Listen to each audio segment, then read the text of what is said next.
Our parliamentarians are useless, utterly useless, completely useless.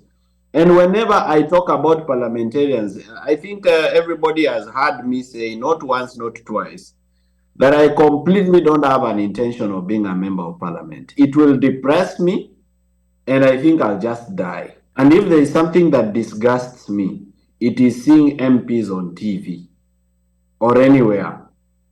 Those people are the worst idiots that have ever walked this good earth of the Lord.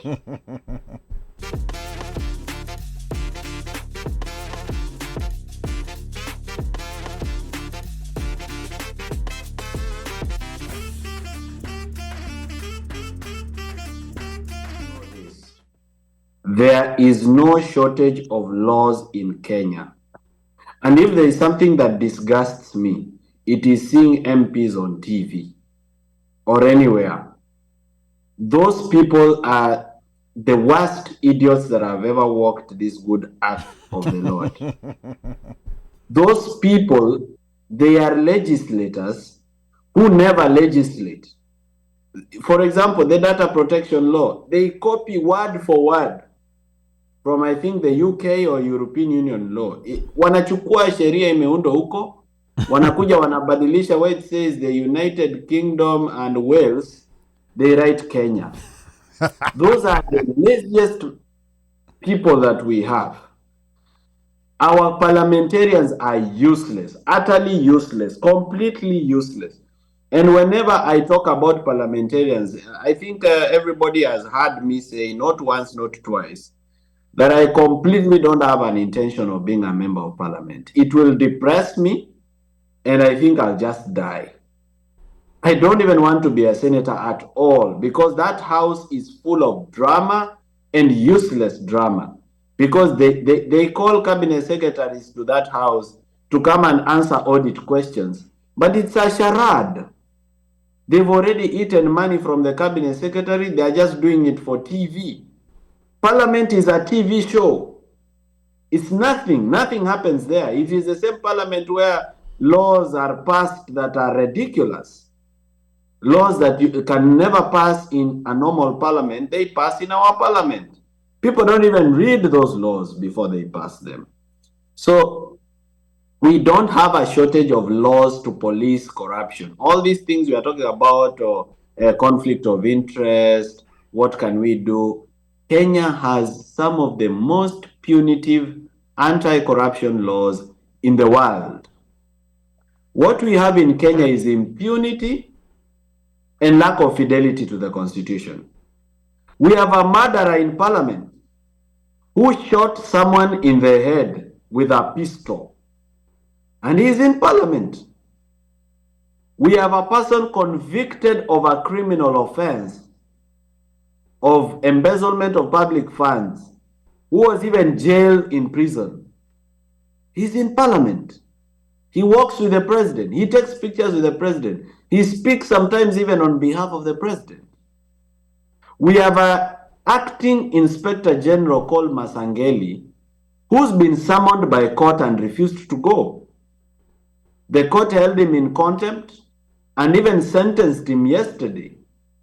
But do you expect him to go to prison? Because the sentence says he should surrender himself to the nearest prison, commission of prisons for processing. He'll never do that. Yet he's convicted of a criminal offense.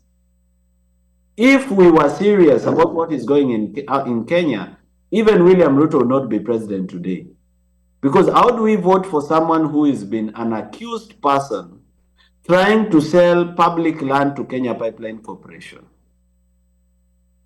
How do we elect such a person? And that is why some of this money that you're sending me is going to be very useful. It's useful because you people in the diaspora need to realize that 80% of Kenyans are not like you and me.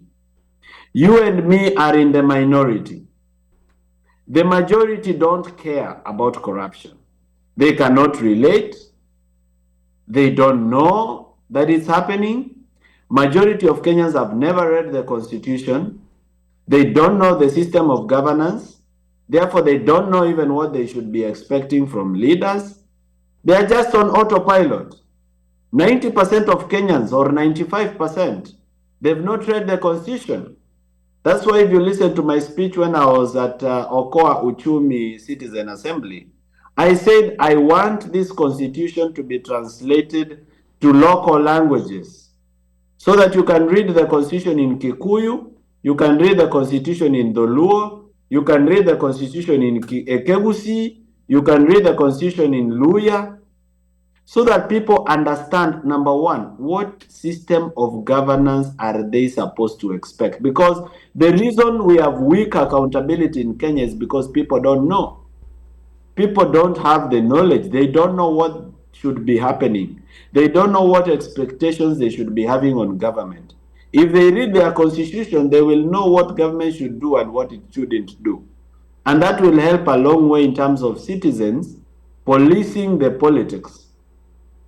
The other thing you need to know is that one thing that I believe is my greatest achievement with the Vampire Diaries, and I thank God for it, not by my own might nor by my power, but because He made it possible, is that for the first time in Kenya, I have caught the attention of villagers.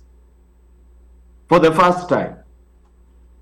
Villagers have been in this dreamland where when corruption cases are mentioned on TV, they assume that it is a Nairobi thing.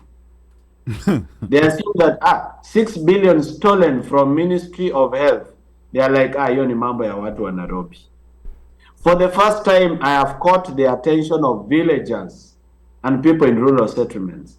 Why? Because I have gone to their villages and shown them how corruption is affecting them next to their doorstep. And that is very painful. That is why this government is completely uncomfortable with me, because I have made a headwind in terms of revealing corruption in a way it was not revealed before. You see, corruption happens every day. It's reported by the media. You know, one corruption scandal after another, one corruption scandal after another. In fact, right now you can say we have now suffered emotional fatigue. Corruption is part of the news every day.